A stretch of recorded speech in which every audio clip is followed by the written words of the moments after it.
Hi, this is Diane Scott, and welcome to the Best Boss podcast. I'm honored today to have Dr. Greg Argyros. He is the president of MedStar Washington Hospital Center and the senior vice president of MedStar Health. Welcome, Greg. Hello, Diane. How are you? It's good. I could go on about your background for ages, and you're a West Point graduate and went to medical school at University of Pittsburgh, my alma mater, hail to Pitt. Um, or I could talk about how you spent 25 years in the medical corps of the U.S. Army. And another interesting thing is that you were really responsible for the merger of Walter Reed and the National Navy Medical Center. There's just too many things to count. The main reason why I wanted you on this podcast is that you were actually the inspiration for it. I have met thousands of leaders in my 22 years of coaching, and you are the best boss I've ever seen. I know you're a very humble guy. I know you're not going to like that, but it's true. And of all the people that I've spoken to that work around you or underneath you or next to you, I have never met somebody so highly revered as you and your leadership, which prompted me to examine it actually. And why were you so successful? And I realized that you always put your people first as a means to get outcomes. Now, you have a ton of outcomes. You have outcomes with complex systems and driving strategic change and trying to, with mergers and acquisitions, you have such a complex and rich system and operational background, yet it's the how you did it which made you the best boss, which is developing people, focusing on people first, and then getting outcomes second. So I want to ask you about that. Tell me about your philosophy of leadership. Well, thank you, Diane, and thank you for the very kind comments. My approach to leadership is that you're successful as a leader by interacting with every single person as if they are the only person that is important in the organization. And that involves spending a lot of time with folks, getting to know them, not just professionally, what their title is and the role in the organization, but getting to know them personally. What motivates them, what makes them tick, finding out about their family. And it's amazing what you learn when you spend time with folks, and how you can, work with the individuals as you move forward in the organization, and understanding what the priorities are for the organization, and how working with the individual you can reach the goals that you have for your particular organization. It's interesting because it's not a one size fits all strategy. It's tailored. No, it's not. Everyone is different. You have, on one hand, people that are servant leaders who understand why whatever they're doing, how it makes a difference in the community, and the service that they're providing. And then the other end of the spectrum, you have the narcissists who, in their lives, have focused on themselves.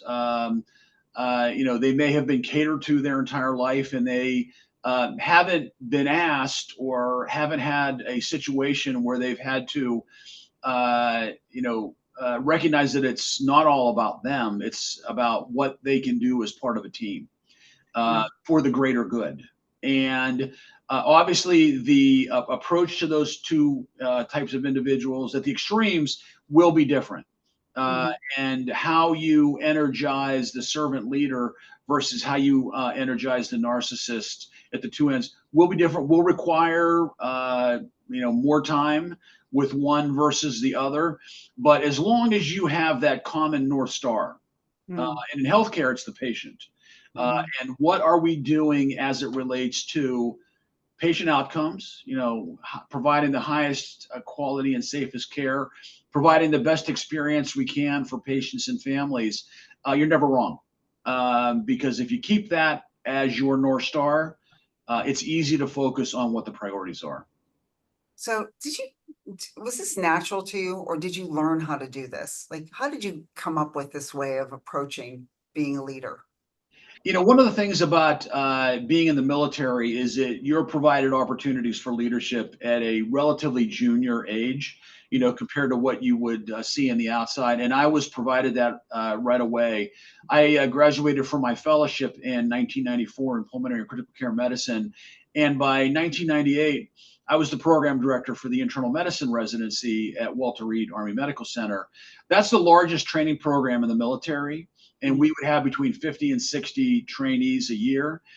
And I considered that experience as having 50 to 60 children. Mm, And just like I talked about the experience with, servant leaders versus narcissists, each and every one of them came with a different background, a different perspective.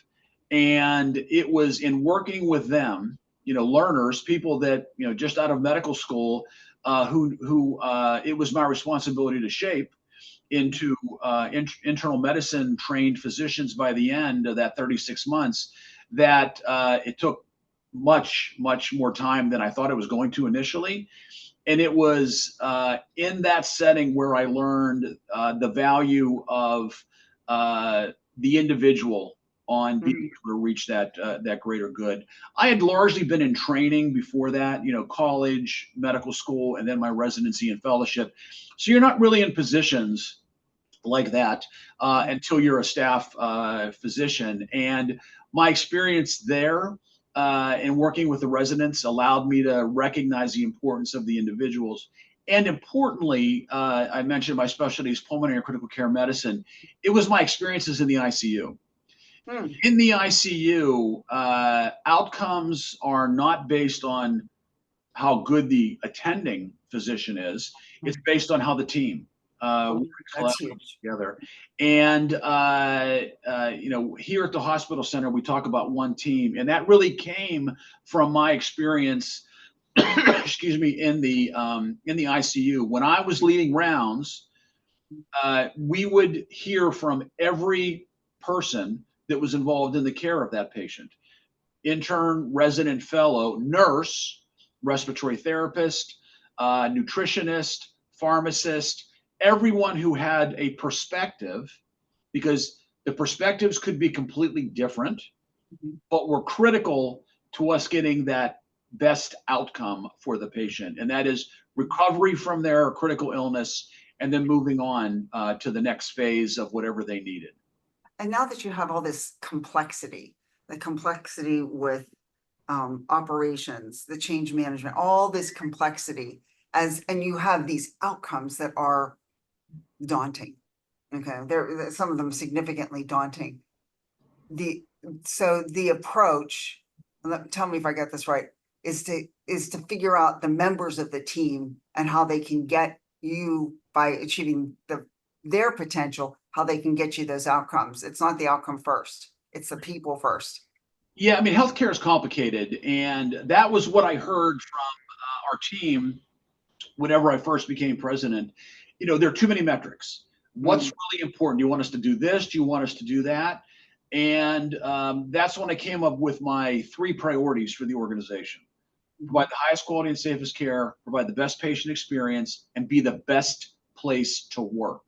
If you're the best place to work, where you're able to recruit and importantly retain the best and brightest, people with the right attitude, good work ethic, ability to get along well with others, collaborative, understand the role that they play, you will reach the quality, safety, and patient experience goals. And we do that within this framework of the one team. Now, what is one team? Well, everyone wants to be part of a team. I mean, that's just a natural, inherent, feel good thing that we have. And my message, to every new group that comes into the organization, when they come in for orientation, and a message that I deliver every day is that as a member of that one team, you have a responsibility. You're not just part of the team and then that's it. What is the responsibility? It's understanding what your role is and how you connect to the patient. Because again, the patient is the North Star. Now, if you're a bedside provider, that's easy. I mean, you're dealing directly with the patient all the time. But what if you're an environmental services worker? You work in human resources, you do contracting. How does what you do impact the patient? And I say to everyone, You have to take the time to understand that. I said, if you have trouble, I'll meet with you, and we'll talk through that process. But that is how you earn your role in the one team. And the story that I like to tell, because we like to highlight people who aren't the traditional. This is what I think of as impacting the patient. Is an environmental services worker. And I got a call from the chair of vascular surgery who said he wanted to talk with me about environmental services. Okay. And the story, Reader's Digest version, went like this. He had just finished meeting with a patient who had had multiple surgeries, and all the patient could talk about was the environmental services worker. Not all the surgeries, not how they saved her, her life, but the environmental services worker. And it was just this. The environmental services worker had cleaned her room several days in a row. He came upon the room and she was crying. He had two choices. He could go on, clean another room, come back, or he could go in. So he went in with that one team mentality and he said, "What can I do for you?" And she said, "I would love a chocolate cupcake." Well, he went and got a chocolate cupcake for her, brought it back. He brought her chocolate every day for the rest of her hospitalization. That's what she remembered. That is one team in action. That is ensuring that every member of the team is empowered and understands how you make a difference. And that's investing in every single person, Diane, makes a difference. I have two interesting stories. I met an environmental service worker probably at 5:30 in the morning. I was meeting with one of your surgeons before their surgery, and I got lost. And there was a man who came up to me and he said, "Are you lost?" Like, yes. And he said, "I'll take you where you need to go." And I asked him what he did, and he said, "I'm the night shift chief trash technician. I take out the trash for the whole hospital at night, and I'm the most important person in this hospital. Because if I make sure that the infectious disease rate is low because of my job." And I believed him, it was just so lovely. And I didn't set that up, for you to run into. But that is exactly the culture, the environment that we are looking to establish, because it makes a difference. And when you have whatever the next crisis is, whether it's another local hospital closing, whether it's COVID, whether it's the one factory in North Carolina that makes all the IV fluids, and what do? You take care of that right away, and it just because the infrastructure is already there, and the individuals have that internal direction about why what they do impacts. Yeah. The other interesting story is I have been working with a physician of yours, and I was giving you an update, as I often do. And I was talking about this growth of the program and the new services that she was going to provide and what she's thinking about this and this and this. And you stopped me and you said, "Diane, I want to know how she is doing." And it was like, "Don't you want to hear how you're going to increase revenue?" And in my head, I was saying that. And is she doing okay? And from then on, I knew that if I ever debriefed you, it wasn't about the progress or the outcomes per se, or the money. It was about the people. And I don't know if you even realized that you were doing that. It just seems so like that's what you do. That's how you lead. And again, it's as long as you understand the importance of your people, everything else follows. Yeah. You can't be successful in your ultimate goals if you don't have the right team around you. And I have a terrific leadership team, senior leadership team that I work with, and I have 8,000 teammates here that get it. And it's healthcare is hard these days, and we collaboratively make it through these challenges and do the best job we possibly can every day. But we do that because of the people that we have working together. And I can't be more pleased with hearing what that individual told you, the chief, evening, but I will tell you, Diane, when I gave my opening remarks to the organization when I became president, one of the questions was, what can we do when we leave this auditorium to begin to move the organization in the direction that we want to? I said, how many environmental service workers do we have here? And someone said 50, 200. I said, we have 8,000. Our house. Everyone is expected to pick. I mean, we can have the best environmental services team around, but if someone drops something or a bathroom is dirty, it's all of our responsibility. So you will see people walking around picking things up because that's part of what we do. And then the other one is what you experienced, and that is, this is a big place. Huge. You see someone who's lost, and you know what that looks like. It's what you looked like at 5:30 in the morning that morning. Help them out. Even if you've been here one day, you've been here one day longer than that person. And again, it's all part of that experience. In this big place, did someone help me get in a direction?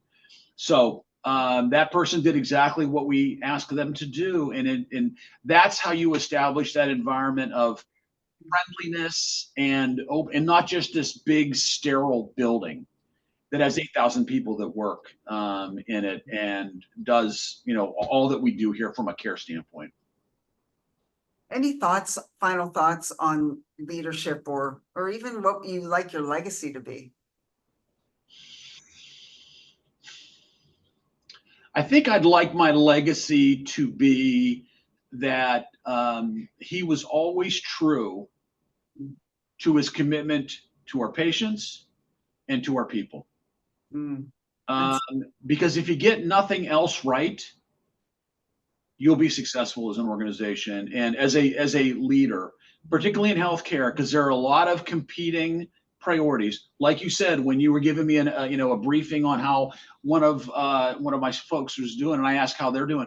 That's naturally how that's the true priority for me, because if I have a staff that understands what our priorities are and where we need to go, and we support them and how they need to get there, we'll be true to our patients and everything else that follows. All the outcomes will follow. Dr. Argyros, thank you so much for your time. Thank you, and my pleasure. And I appreciate not only your time to spend with me, but also the leadership that you gave this fantastic organization. And I look forward to many more conversations in our future. Excellent. I do as well. Thank you. Thank you so much.